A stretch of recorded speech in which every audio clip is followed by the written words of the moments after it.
강의실에 들어선 그는 강단 위에서 학생들을 쓱 둘러봤습니다. 방콕의 대학교에서 일본시 문학에 대한 강의를 하게 된 건 무척 설레는 일이었죠. 젊은 학생들이 일본 문학에 대한 흥미로 가득할 거라 기대했으니까요. 하지만 분위기는 예상과 전혀 달랐습니다. 넓은 강의실 좌석에는 고작 10명 남짓한 학생들만 듬성듬성 앉아 있었고 대부분 지루한 표정으로 휴대폰을 들여다보고 있었습니다. 그는 밝게 인사하며 목소리를 높였죠. 안녕하세요, 여러분.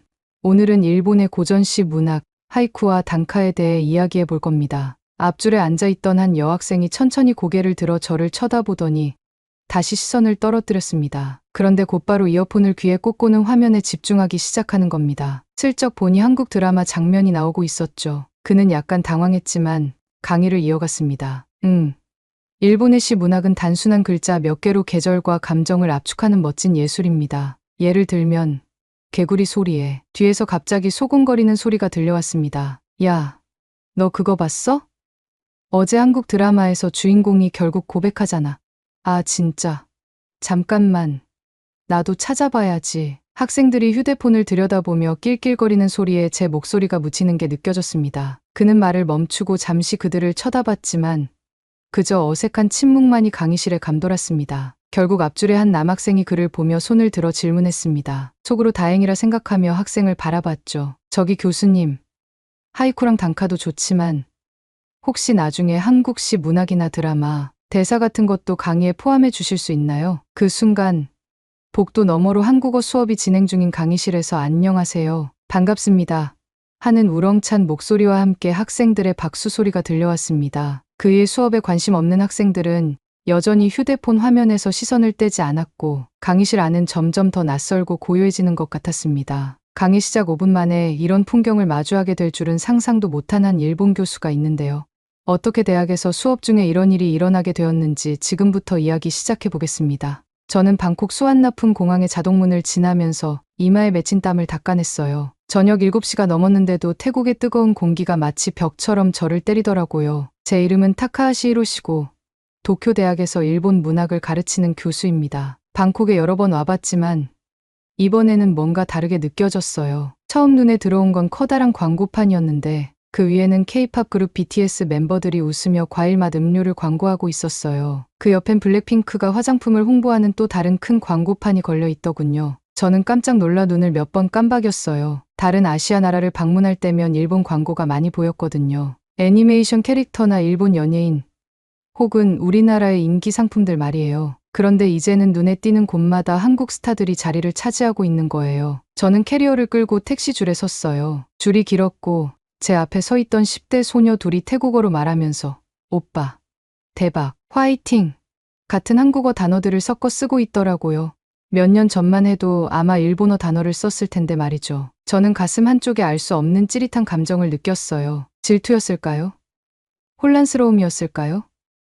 뭐라 딱 꼬집어 말할 수는 없었어요. 택시 줄은 천천히 움직였고 그 덕분에 주변을 좀 더 살펴볼 시간이 생겼어요. 가까운 커피숍에서 경쾌한 리듬의 한국 노래가 흘러나오고 있었어.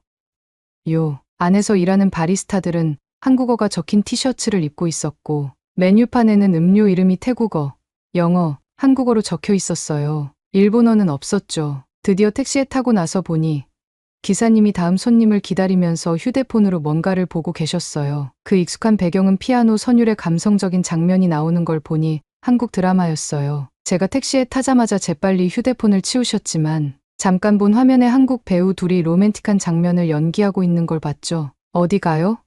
기사님이 거울 너머로 저를 보며 영어로 물었어요. 웃으면서 말이죠. 수쿰빗 로드에 있는 오크우드 호텔이요. 제가 대답하면서 호기심에 하나 더 물어봤어요. 한국 드라마 보고 계셨나요? 그분 얼굴이 환해지더군요. 네, 태양의 후예요. 정말 좋아요. 한국 분이에요? 아니요. 저는 일본 사람입니다. 제가 말하면서 다시 그 알 수 없는 감정을 느꼈어요. 저는 교수예요. 일본 문학을 가르칩니다. 아, 일본. 그가 공손하게 고개를 끄덕였지만 열정은 조금 식은 듯했어요. 몇 년 전만 해도 제가 일본 사람이라고 하면 애니메이션이나 J-팝에 대한 이야기를 신나게 나눴을 텐데요. 그런데 이제는 기사님도 다시 교통에 집중하면서 라디오에서 나오는 또 다른 K-팝 노래를 흥얼거리더라고요. 방콕의 복잡한 거리를 지나면서 한국 문화가 스며든 흔적이 계속 눈에 들어왔어요. 사람들이 줄을 서 있는 한국 음식점들, 한국 화장품을 광고하는 뷰티숍들, 한국어 학원을 홍보하는 간판들까지 보였어요. 지나가는 젊은 사람들은 제가 가끔 SNS에서 본 한국 길거리 패션 영상을 떠올리게 하는 옷차림을 하고 있더라고요.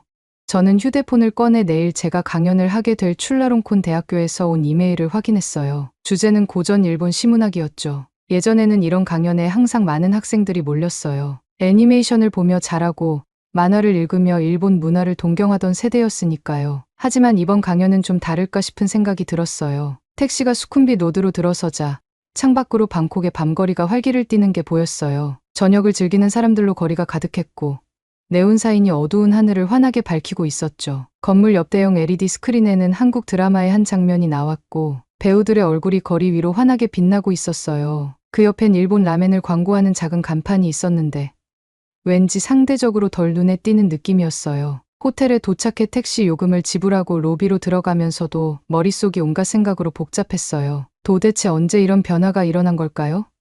어떻게 시작된 걸까요? 그리고 무엇보다 세계의 일본 문화를 전하는 일을 직업으로 삼고 있는 저에게 이 변화가 어떤 의미일지 고민하게 됐어요. 엘리베이터가 딩 소리를 내며 열렸고 저는 거울에 비친 제 모습을 보게 됐어요. 비행 때문에 피곤해 보였지만 그 이상으로 뭔가 불안한 표정이었어요. 내일 강연이 그 어느 때보다 중요하게 느껴졌어요. 이번 방콕 여행이 제게 예상치 못한 무언가를 보여줄 것 같은 예감이 들었어요. 제가 가죽 서류 가방에 일본시에 대한 강의 노트를 가득 담고 출라롱콘 대학교의 넓은 유리문을 통과해 걸어 들어갔어요.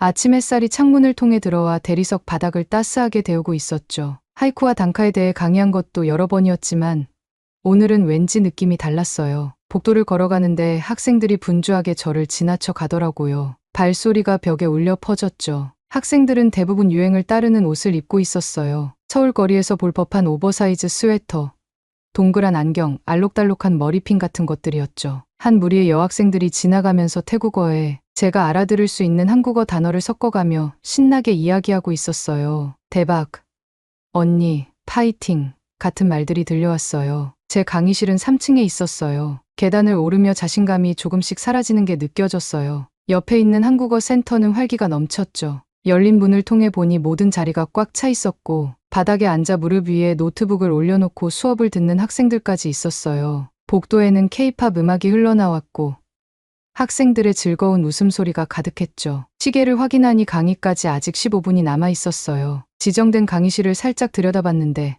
가슴이 철렁 내려앉았어요. 넓은 강의실에 50명 정도 앉을 수 있는 자리 중에 고작 12명만 듬성듬성 앉아 있었거든요. 학생들 대부분이 이미 지루한 듯 휴대폰을 들여다보고 있었어요. 앞줄에 앉은 한 여학생은 이어폰을 꽂고 한국 드라마를 보고 있더라고요. 안녕하세요. 밝은 목소리로 인사하면서 노트북을 세팅했어요. 몇몇 학생들이 대충 인사를 건네더군요. 벽에 걸린 시계가 천천히 흐르며 저를 비웃는 것 같았어요. 강의 시작 5분 전 학생 3명이 더 들어왔어요. 저는 최소한 40명은 올 거라고 예상했는데요. 어쨌든 일본은 오랫동안 태국과 문화를 공유해 왔잖아요. 일본은 애니메이션, 만화, 초밥 같은 다양한 문화를 이곳에 전해줬어요. 그런데 왜 고전 일본시에 대한 강의에 이렇게 적은 사람들이 모였을까요? 바로 옆 교실에서는 박수와 웃음소리가 들렸어요. 한국어를 한 목소리로 따라하는 학생들의 소리가 벽 너머로 들려왔죠. 안녕하세요. 만나서 반갑습니다. 더 큰 웃음과 박수가 이어졌어요. 제 학생들 중 몇몇이 그 소리를 향해 고개를 돌렸는데 그 눈빛에서 부러움이 느껴졌어요. 저는 하이쿠에 대한 발표 자료를 열었어요. 첫 슬라이드에는 후지산과 마츠오 바쇼의 유명한 개구리 씨가 아름다운 먹물 그림으로 그려져 있었죠. 보통 이걸 보여주면 학생들이 관심을 가지기 시작했는데 오늘은 앞줄에 그 여학생이 잠깐 올려다봤을 뿐이었고 그것도 드라마 에피소드를 바꾸려는 순간이었어요. 시는 일본 문화의 중심이에요.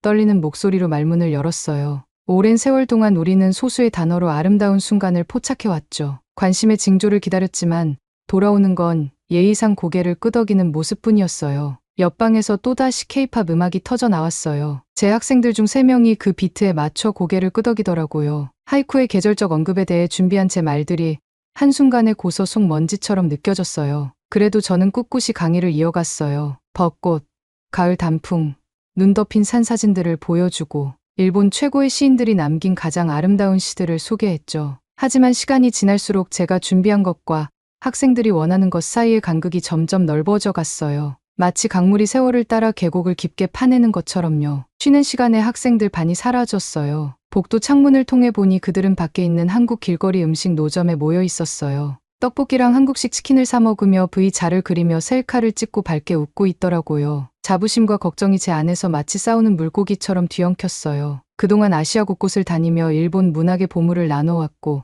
항상 충분하다고 느꼈어요. 아니, 충분함 그 이상이었죠. 그런데 오늘 처음으로 마치 전구가 발명된 세상에 촛불을 팔려는 사람처럼 느껴졌어요. 수업이 끝나고 남아있던 학생들은 재빨리 교실을 빠져나갔어요. 시에 대해 질문을 하거나 읽을 책을 추천해달라고 묻는 사람은 한 명도 없었어요. 모두 옆방으로 향했죠. 그곳에서는 한국 드라마 시청회가 막 시작하려던 참이었거든요. 저는 천천히 노트북을 챙기면서 옆방에서 들려오는 즐거운 소음을 듣고 있었어요. 묘한 기분이 들었어요. 슬프지도 두렵지도 않지만 그 중간 어딘가에 있는 감정이었죠. 일본의 문화적 영향력이 후지산처럼 굳건하다고 항상 믿어왔는데 이제 학생들이 이렇게 열정적으로 한국 문화를 향해 달려가는 모습을 보니 뭔가 제가 예상한 것보다 더 빠르게 변하고 있는 건 아닌가 싶었어요. 텅 빈 강의실의 의자들이 저에게 대답할 준비가 되지 않은 질문을 던지고 있는 듯했어요. 도대체 한국은 어떻게 이 젊은이들의 마음을 이렇게 완벽하게 사로잡은 걸까요? 그리고 이건 일본의 미래에 어떤 의미가 있는 걸까요? 이 변화의 흐름을 이해해야겠다고 느꼈어요. 단순히 교수로서가 아니라 일본 문화의 힘이 사람들과 소통할 수 있다고 항상 믿어온 사람으로서요. 뭔가 중요한 일이 일어나고 있었고 이제는 더 이상 그걸 외면할 수 없었어요. 강연을 마치고 밝게 내리쬐는 방콕의 저녁 햇살 속으로 걸어 나왔어요. 태국 학생 몇 명이 시내에서 열리는 문화행사에 저를 초대했는데 가기로 했죠. 요즘 들어 왜 학생들이 일본 문화에 대한 관심이 줄어드는지 알아보는 데 도움이 될까 싶었어요. 행사는 유리로 된 현대적인 건물에서 열렸고 천장에는 화려한 색깔의 배너들이 걸려 있었어요. 스피커에서는 한국 대중음악이 흘러나왔고 공기 중에는 한국 길거리 음식 냄새가 가득했어요. 주위를 둘러보니 서울의 패션거리에서 볼 법한 옷차림을 한 젊은이들로 가득했어요. 도쿄의 느낌과는 사뭇 달랐죠. 전통 간식이 놓여있는 테이블 근처에 서 있는데 묘하게 이질적인 느낌이 들었어요. 근처에 있는 10대 소녀들이 한국 음악 비디오에서 배운 춤 동작을 연습하고 있었는데 하나, 둘, 셋 하며 한국어로 숫자를 세는 모습이 얼굴에 잔뜩 흥분한 기색과 함께 보였어요. 몇 년 전만 해도 이런 자리에서 이치, 니 산 같은 일본어를 듣곤 했던 기억이 났어요. 떡볶이 드셔보실래요? 한 친절한 자원봉사자가 매운 떡볶이 한 접시를 내밀며 물어봤어요. 잠시 동안 그걸 일본의 단고로 바꾸자고 말하고 싶은 충동이 들었지만 참았어요. 제가 괜히 방어적으로 변해가고 있다는 걸 깨달았거든요. 떡볶이를 맛보며 사람들 사이를 둘러보니 점점 더 많은 인파가 몰려들고 있었어요. 방 안의 에너지가 대단했어요. 젊은이들은 한국 드라마 스타의 판넬과 함께 셀카를 찍고 다른 사람들은 모여 앉아 한글로 자기 이름을 써보는 체험을 하고 있었어요. 그때 한 태국 기자가 노트북을 들고 다가왔어요. 밝은 미소를 띤 그녀는 재킷에 K-POP 밴드 배지를 달고 있었어요. 다카하시 교수님, 태국에서 한국의 영향력이 커지고 있는 것에 대한 생각을 듣고 싶어요 라며 펜을 딸깍 소리 내며 준비했어요. 갑자기 속이 조이는 느낌이 들었어요. 제가 일본 교수라는 걸 알고 있는 사람에게서 이런 질문을 받으리라고는 예상하지 못했거든요. 목소리를 가다듬으며 시작했어요. 일본은 오랜 세월 아시아 문화에 많은 기여를 해왔습니다. 우리의 만화, 애니메이션, 그리고 기술은 여러 세대에 걸쳐 영향을 미쳐왔지요. 기자는 예의 바르게 고개를 끄덕였지만 더 깊이 파고들었어요. 네. 그런데 요즘은 태국 젊은이들이 한국의 엔터테인먼트와 패션에 더 많이 이끌리는 것 같아요. 왜 그럴까요? 왜 일본보다 한국 문화에 더 공감하는 걸까요? 그녀의 질문이 제 자존심에 작게 콕콕 찌르는 느낌이었어요. 근처에서 학생들이 한국어 발음을 연습하는 모습이 보였어요. 서로 도와가며 기뻐하는 표정이 환하게 빛나고 있었죠. 마지막으로 일본어 배우기에 이렇게 열정을 보이는 학생들을 본 게 언제였는지 문득 떠올랐어요. 그때 작은 무리가 우리 주변에 모여들었어요. 한 젊은 남자가 저를 가리키며 신나게 말했어요. 아, 혹시 한국에서 오셨어요? 서울에 사는 건 어떤지 말씀해 주실 수 있나요? 얼굴이 뜨거워졌어요. 사실 저는 일본인입니다. 제가 바로잡으며 말했어요. 일본 문학 교수죠. 아, 그의 미소가 조금 사라지더니 눈에서 빛나던 흥미가 약간 식어가는 게 보였어요. 그것도 괜찮네요. 하고 덧붙였지만 조금 실망한 게 느껴졌어요. 작은 무리는 서서히 K드라마 상영 구역으로 옮겨갔어요. 그 자리에 서 있으니 이상하게 투명해진 기분이었어요. 어두운 남색 정장에 보수적인 넥타이를 메고 있는 제 모습이 이곳에 생기 넘치는 현대적인 한국 이미지와 대조적으로 느껴졌죠. 음악, 음식, 패션 이곳의 모든 게 신선하고 쉽게 접근할 수 있는 느낌이었어요. 젊은이들은 단순히 한국 문화를 구경하는 게 아니라 그걸 살고, 느끼고, 자기 것으로 만들고 있었어요. 가까운 곳에 있던 10대 소녀가 친구에게 한국어 학습 앱을 어떻게 사용하는지 가르치고 있었어요. 완전 쉬워 라며 소리쳤어요. 이 알파벳이 정말 이해하기 쉽고 이 앱 덕분에 재미있어. 제 일본어 수업을 생각해 보니 학생들이 한자 때문에 얼마나 힘들어했는지, 너무 어렵다고 포기한 학생이 얼마나 많았는지 떠올랐어요. 저녁이 계속되면서 불편한 감정이 점점 커졌어요. 단순히 한국에 인기 있다는 문제가 아니라 그들이 어떻게 그런 인기를 얻었는지가 마음에 걸렸죠. 그들은 자신들의 문화를 접근하기 쉽게, 공감할 수 있게, 무엇보다도 모두가 누릴 수 있게 만들었어요. 그들의 음악은 젊은이들이 이해할 수 있는 이야기를 담고 있었고, 드라마는 현대의 문제를 다루고 있었으며, 심지어 언어 학습 도구조차 초보자를 환영할 수 있도록 디자인되어 있었어요. 그날 밤 방콕의 번잡한 거리를 걸어 집으로 가며 길거리 곳곳에 한국어 간판이 걸려 있고 카페에서는 한국 음악이 흘러나오고 태국 10대들이 한국 스트리트 패션을 입고 있는 모습이 계속 눈에 들어왔어요. 모든 것이 변하고 있다는 걸 실감했어요. 제가 20년 전에 일본 문화를 가르치기 시작했을 때와는 다른 세상이었어요. 더 알아야겠다는 생각이 들었어요. 여기서 무언가 중요한 변화가 일어나고 있었고 옛 가정에만 매달려 있어서는 그걸 이해할 수 없을 것 같았어요. 내일은 대학의 한국어 학습센터에 가보기로 결심했어요. 그들의 접근 방식을 배워보면 이렇게 예상치 못한 문화적 변화를 이해하는 데 도움이 될 것 같았어요. 그날 저녁, 낮에 본 한국어 수업이 머릿속을 떠나질 않았어요. 학생들 얼굴이 밝게 빛나면서 낯선 기호들을 열심히 써내려가던 모습이 인상 깊었죠. 일본어 글자와는 완전히 다른 모양이었는데 더 알고 싶다는 생각이 들었어요. 호텔 방으로 돌아와 침대 가장자리에 앉아 노트북을 켰어요. 에어컨이 부드럽게 우문거리는 소리를 배경으로 검색창에 한글 역사를 쳐 넣었어요. 그 다음에 알게 된 사실은 제가 지금까지 알고 있던 문자 체계에 대한 생각을 완전히 뒤흔들었죠. 이게 말이 돼? 저도 모르게 중얼거리며 화면에 더 가까이 몸을 기울였어요. 웹사이트에 따르면 한글은 학자들이 만든 것도 아니고 일본어처럼 오랜 세월 동안 발전된 것도 아니었어요. 대신 조선시대의 세종대왕 한 사람이 1400년대에 창제한 거라고 하더라고요. 그런데 왜 왕이 새 글자를 만들었을까요?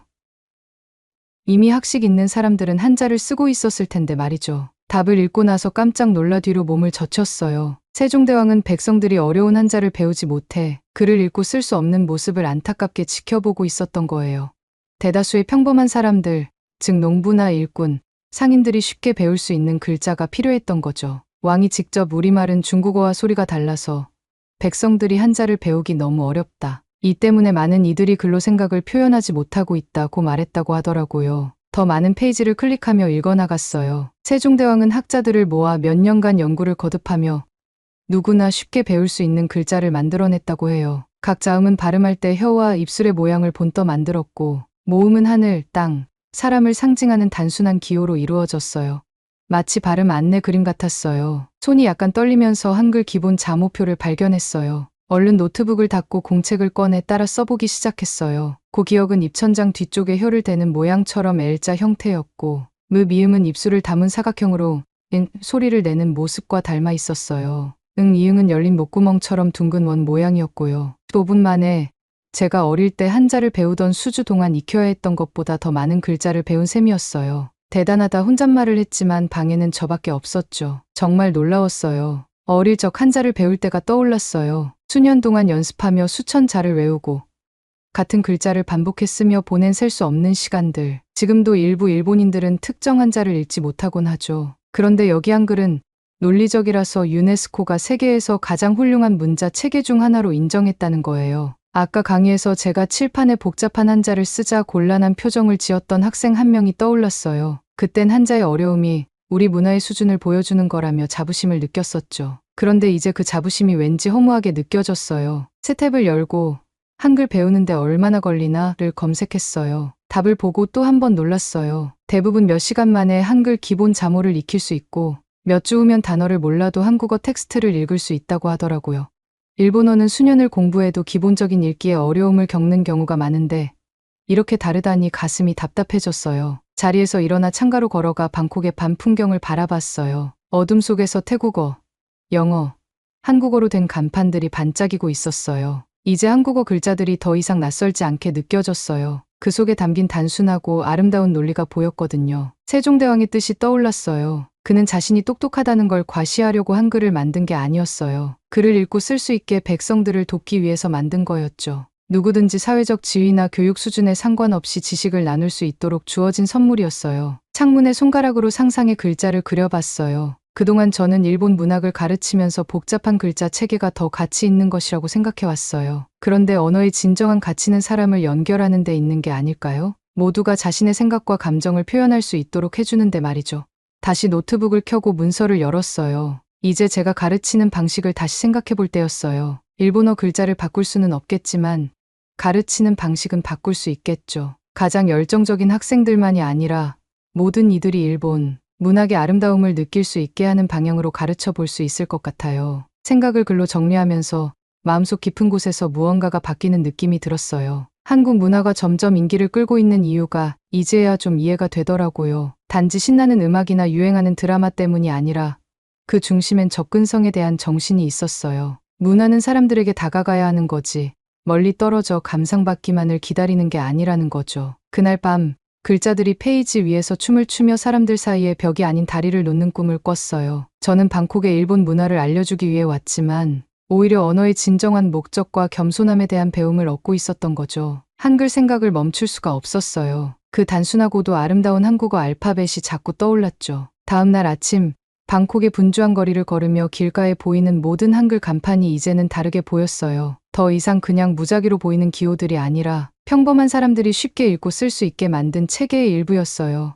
아침 햇살이 벌써 뜨겁게 느껴질 때쯤 작은 카페에 잠시 멈췄어요. 안에는 태국 10대들 몇 명이 테이블에 모여 앉아 휴대폰을 보며 뭔가를 보고 있었어요. 그들이 한국 드라마 장면을 보며 따라하는 한국어 구절들이 들려왔어요. 저는 커피를 주문하고 그 근처에 앉아 그들의 대화를 듣고 있었어요. 방금 그 발음 봤어? 한 소녀가 친구들에게 물었어요. 진짜 따라하기 쉽더라. 이번 에피소드에서만 5개나 새로운 단어 배웠어. 다른 소녀가 고개를 끄덕이며 말했어요. 우리 엄마도 지난달부터 나랑 같이 한국 드라마 보기 시작했어. 이제 엄마도 한국어 배우고 있거든. 엄마 말로는 일본어 배울 때보다 훨씬 쉽대. 그 말이 저한테 차가운 물을 끼얹는 것 같았어요. 저는 항상 일본어가 복잡하고 어렵다는 것에 자부심을 느꼈거든요. 그런데 문득 생각이 들었어요. 과연 그게 자랑할 만한 일일까요? 아무리 아름다운 언어라도 평범한 사람들이 배우기에 너무 어렵다면 무슨 의미가 있을까요? 저는 휴대폰을 꺼내 유튜브를 열었어요. 최근에 한국 문화에 대해 검색한 것을 알고리즘이 눈치챘는지 제 피드에는 한국 관련 추천 영상이 잔뜩 떴어요. 그중 한국의 길거리 음식 시장에 대한 영상을 하나 클릭했어요. 한 상인이 호떡이라는 설탕과 견과류를 넣은 달콤한 팬케이크를 만들고 있었어요. 그가 반죽을 눌러서 커다란 철판에 굽는 모습을 보며 저도 모르게 군침이 돌았어요. 하지만 제 시선을 잡아끈 건 음식이 아니었어요. 바로 그 상인이 손님들과 소통하는 방식이었죠. 그는 기다리는 손님들에게 간단한 한국어 구절을 가르쳐주고 실수할 때마다 함께 웃었어요. 손님의 이름을 종이 접시에 한글로 써주면서 각 글자가 무슨 뜻인지 설명해 주기도 했어요. 사람들이 배우는 과정을 즐기고 있는 모습이 참 보기 좋았어요. 그 후 몇 시간 동안 유명한 쇼핑몰을 걸어 다녔어요. 거의 모든 가게에서 한국 음악이 은은하게 흘러나오고 있었어요. 태국 사람들이 한국 화장품, 옷, 간식을 둘러보는 모습을 지켜봤어요. 큰 화면에서는 새로 나온 한국 드라마 예고편이 나오고 있었고 푸드코트 근처에서는 한 태국 셰프가 김치 만드는 법을 시연하고 있었어요. 가장 인상 깊었던 건 이 모든 것이 얼마나 자연스러워 보였는지였어요. 한국은 억지로 자기 문화를 강요하지 않았어요.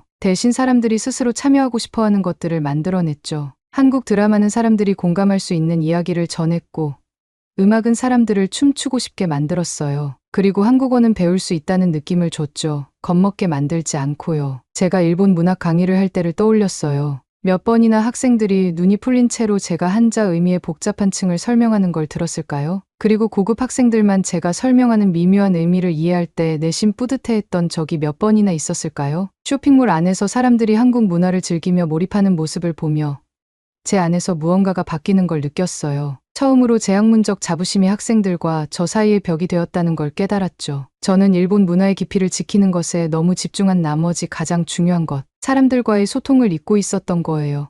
저녁에는 지역 서점을 방문했어요. 한국어 학습 코너는 학생들로 가득했어요. 그들은 억지로 거기에 있는 게 아니었어요. 배우고 싶어서 온 사람들이었죠. 서로 발음 연습을 도와주고 추천 학습 앱을 공유하고 어떤 드라마가 듣기 실력에 도움이 되는지 이야기하는 모습이 인상 깊었어요. 저도 한국어 교재 하나를 집어들고 넘겨봤어요. 수업 내용이 명확하고 실용적이었어요. 일상 대화부터 시작해 점점 더 복잡한 주제로 이어지는 구성이었고 각 챕터에는 문화에 대한 설명이 곁들여져서 언어와 현실을 연결해 줬어요. 제가 익숙한 일본어 교재와는 정말 달랐죠. 일본어 교재는 대개 처음부터 격식을 차린 문장과 복잡한 문법이 등장하거든요. 해가 지는 방콕의 작은 공원에 앉아 지나가는 사람들을 지켜봤어요. 길거리 공연자가 케이팝 노래에 맞춰 춤을 추고 있었고 사람들이 모여서 그 모습을 보고 있었어요. 젊은 사람부터 나이 든 사람까지 모두 웃고 있었고 몇몇은 동작을 따라 해보려는 모습도 보였어요. 그 순간 중요한 걸 깨달았어요. 문화적 영향력이라는 건 사람들에게 올라오라고 강요하는 게 아니라 손을 내밀어 함께 할 수 있도록 하는 거라는 거려. 저는 노트를 꺼내 글을 쓰기 시작했어요. 제 경력에서 처음으로 다른 학자들에게 잘 보이려는 생각이 아니라 일본 문학을 어떻게 하면 더 많은 사람에게 쉽게 그리고 인간적으로 다가가게 할 수 있을지를 고민하게 되었어요. 아마 이제는 제 접근 방식을 바꿀 때가 온 것 같아요. 한국의 성공에서 배워서 일본의 아름다운 이야기들을 더 많은 사람들과 나누는 새로운 방법을 찾아봐야겠죠. 집으로 돌아오는 비행기를 타고 나리타 공항을 걸을 때 모든 게 조금씩 다르게 느껴졌어요. 늘 자부심을 느끼게 했던 익숙한 일본어 표지판과 광고들이 이제는 우리가 세계에 어떻게 보이고 있는지 생각하게 만들었어요. 서점 앞에 멈춰 서서 일본어만 적힌 표지판을 보며 헤매는 10대 관광객들을 지켜봤어요. 한국 가게들은 늘 영어 번역이나 친절한 일러스트를 넣어서 방문객들이 이해할 수 있게 돕던 모습이 떠올랐어요. 바퀴 달린 캐리어가 바닥을 따라 달그락거리며 택시 정류장으로 향했어요. 집으로 가는 길에 방콕에서 배운 것들을 곱씹을 수 있는 시간이 생겼죠. 방콕 거리 곳곳에서 들려오던 한국 음악과 유행하던 한국 패션이 자꾸 머릿속에 떠올랐어요. 태국 학생들이 좋아하는 한국 드라마 이야기를 할 때 반짝이던 그들의 눈빛, 드라마에서 배운 한국어 구절들을 신나게 따라하던 모습이 생각났어요. 그날 저녁, 제 아파트에서 책상에 앉아 오랜 세월 곁에 두었던 겐지 이야기를 펼쳤어요. 오랫동안 저와 함께했던 걸작이었는데 문득 이런 생각이 들었죠. 전 세계 젊은이들에게 이 아름다움을 어떻게 전달할 수 있을까? 복잡한 언어와 역사적 배경이 항상 자연스러운 장벽처럼 느껴졌지만 어쩌면 꼭 그래야만 하는 건 아닐지도 모르겠다는 생각이 들었어요. 컴퓨터를 켜고 한국의 엔터테인먼트 회사들이 해외 팬들에게 콘텐츠를 어떻게 전달하는지 찾아보기 시작했어요. 간단한 스토리텔링 기법을 쓰고 보편적인 감정에 초점을 맞추며 항상 번역을 포함하더라고요. 심지어 뮤직비디오에도 여러 언어의 자막이 들어가 있었어요. 단순히 콘텐츠만이 아니라 누구나 편하게 즐길 수 있도록 배려하는 게 핵심이었죠. 다음 날 아침, 출판사에 전화를 걸었어요. 우리가 조금 다르게 생각해봐야 할 것 같아요. 저도 모르게 목소리에 새로운 활기가 담겼어요. 일본의 고전 문학을 현대 번역과 함께 간단하게 만든 버전을 제작해보는 게 어떨까요?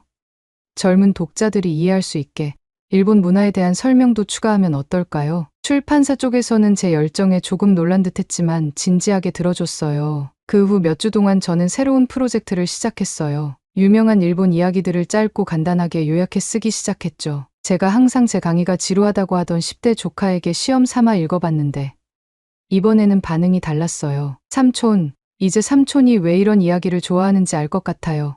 하며 웃어줬거든요. 방콕의 한국어 학원 생각이 났어요. 그곳은 배우고자 하는 사람이라면 누구나 환영받을 수 있었죠. 일본 문학도 그렇게 접근할 수 있지 않을까. 그래서 저는 다른 나라 학생들이 함께 모여서 일본 이야기를 간단한 언어로 읽고 토론할 수 있는 무료 온라인 독서 모임을 조직하기 시작했어요. 놀랍게도 사람들이 실제로 찾아왔어요. 학생들뿐만 아니라 일본에 호기심을 가진 다양한 연령대의 사람들이 모였죠. 처음엔 대학교 동료들이 회의적인 반응을 보였어요. 타카하시 박사님, 우리 문학 전통의 깊이가 사라질까 걱정되지 않으세요? 그들의 우려를 이해하면서도 방콕에서 깨달은 중요한 점이 있었어요. 문화는 복잡한 벽 뒤에 숨겨두는 게 아니라 나눌 때 더 강해진다는 사실이었죠. 어느 날 방콕 강연에서 만난 한 태국 학생에게서 이메일을 받았어요. 만화를 읽고 싶어서 일본어 공부를 시작했는데 이제는 고전 문학에도 관심이 생겼다고 하더라고요. 새로 올려주신 영상 덕분에 옛날 이야기들이 모든 사람이 공감할 수 있는 감정을 담고 있다는 걸 알게 됐어요. 그녀의 말에 제가 올바른 길을 걷고 있다는 확신이 들었어요. 제 수업에서도 예상치 못한 변화가 일어났어요. 복잡한 문학 분석으로 시작하는 대신 학생들에게 옛 일본 이야기들을 자신들의 삶과 연결해보라고 했죠. 만약 이 인물의 입장이라면 어떻게 느꼈을까요? 여러분이라면 다르게 행동했을까요? 이렇게 물어봤더니 토론이 훨씬 활발해졌고 더 많은 학생들이 수업에 참여하기 시작했어요. 어느 저녁 편의점 앞을 지나는데 K-pop 음악이 흘러나오고 있었어요. 저도 모르게 미소가 지어졌어요. 방콕에서의 경험을 통해 중요한 걸 배웠거든요. 영향력은 자신의 중요함을 고집하는 데서 오는 게 아니라 다른 사람들이 우리의 이야기를 편하게 나누도록 하는 데서 온다는 거요. 일본의 문화유산이 덜 중요해지는 게 아니라 오늘날 세상에 맞게 공유하는 방법이 필요했던 거죠. 휴대폰을 꺼내 최근에 다운받은 번역 앱을 열었어요. 간단한 한국어를 배우는 게 제 새로운 취미가 됐어요. 경쟁하려는 게 아니라 그들이 어떤 접근법으로 성공을 이루었는지 이해하고 싶었거든요. 쉬운 한국어 발음을 연습하며 방콕에서 한국의 영향력의 위협을 느꼈던 첫날이 얼마나 멀게 느껴졌는지 생각했어요. 해가 도쿄 하늘을 오렌지와 분홍빛으로 물들이며 저물고 있었어요. 마음 깊은 곳에서 평온함이 느껴졌어요. 이번 여정은 제가 일본 문화를 덜 사랑하게 만든 게 아니라 다른 사람들과 나누는 방법을 알게 해주면서 더 깊이 사랑하게 만든 여정이었어요. 앞으로의 문화 교류는 나라 간의 경쟁이 아니라 모두의 이야기가 들리고 이해될 수 있도록 공간을 마련하는 것이라는 생각이 들었어요. 오늘 사연 어떻게 들으셨나요? 늘 저희 감동순간을 시청해 주시는 모든 구독자분들 정말 감사드리고요. 구독과 좋아요 부탁드리어 시청해 주셔서 감사합니다.